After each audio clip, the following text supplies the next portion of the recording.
ஜென்ம ஜென்மோ ஜென்மே ஸ்ரீச்சரண் ஸ்ரீ பாக்ய சாய்.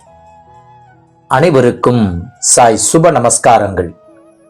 நிலக்கோட்டையிலிருந்து சாய் உமேஷ். ஓம் ஸ்ரீ சத்குரு பகவான் பாட்டி சித்தரின் லீலாமிருதம் 26.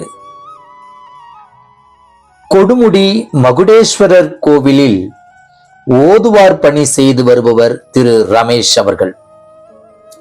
திரு ரமேஷ் அவர்கள் ஒரு நாள் சிவபெருமானிடம் வேண்டுதலை வைத்துவிட்டு பாட்டியை தரிசிக்க திரு டாக்டர் நடராஜன் ஐயா தோட்டத்திற்கு வந்தார்.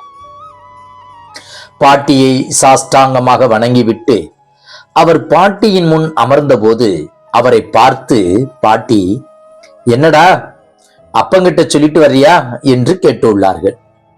இதன் பொருள் என்னவென்றால், அம்மாவாகிய நான் இங்கே இருக்கிறேன், நீ அங்கே சிவனிடத்தில், அதாவது அப்பனிடத்தில் கூறிவிட்டு வந்தாயா என்பதாகும். திரு ரமேஷ் அவர்கள் பகவான் பாட்டி சித்தரை பார்க்க வரும்போதெல்லாம் முடிந்தவரை நண்பர்களையும் உடன் அழைத்து வருவதை வழக்கமாக வைத்திருந்தார். அப்படி ஒரு நாள் திரு ரமேஷும் அவரது நண்பரும் பாட்டியை பார்க்க வந்த பொழுது பாட்டியின் முன் அமர்ந்து ராமாயணம் பாராயணம் செய்ய ஆரம்பித்தனர். பாட்டி அச்சமயத்தில் தியானத்தில் மூழ்கி ராமாயண காலத்திற்கே சென்று விட்டார்கள். ராமாயணத்தில் நடந்த சம்பவங்களை பற்றியே பேசிக் கொண்டிருந்தார்கள். அவ்வமயம் நம் பகவான் பாட்டி சித்தருக்கு விஷ்ணு சகஸ்ரநாமம் படிப்பது மிகவும் பிடித்தமான ஒன்று.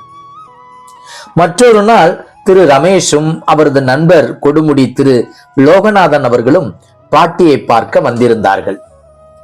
திரு லோகநாதன் அவர்களுடைய அக்காவின் மகளுக்கு மருத்துவம் படிப்பதற்கு மெடிக்கல் சீட் கேட்டு பாட்டியின் முன்பு விஷ்ணு சகஸ்ரநாமம் படித்தார்கள்.